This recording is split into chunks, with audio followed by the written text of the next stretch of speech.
একজন মানুষ সে কোন ধর্মের, একজন মানুষ তার চিন্তা চেতনা এবং আদর্শ কি সেটা তো আছেই। এর আগে সে তো মানুষ, সে তো মানুষ। আমাদের নবীর আচরণ কেমন ছিল?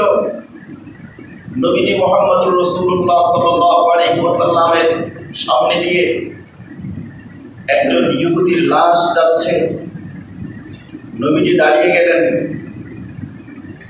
সাহাবায়ে কেরাম বললেন, ইয়া রাসূলুল্লাহ আহুয়া রাজুলুন ইহুদিয়্যুন, সে তো একজন ইহুদি, একজন ইহুদি, অথচ আপনি সাইয়্যিদুল মুরসালিন, শ্রেষ্ঠ মানুষ, আপনি এই ইহুদির সম্মানে দাঁড়িয়ে গেলেন।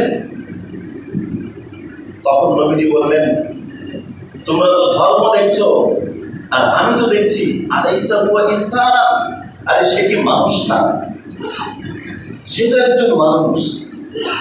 এজন্য আমরা দেখি গোটা পৃথিবীর ভিতরে আজকে আমরা আন্তরিকভাবে ধিক্কার জানাই ওই সমস্ত সংগঠনকে যারা মানব অধিকারের নাম বিক্রি করে পৃথিবীর মধ্যে ক্ষমতা প্রয়োগ করে, তাদেরকে আমরা ধিক্কার জানাই।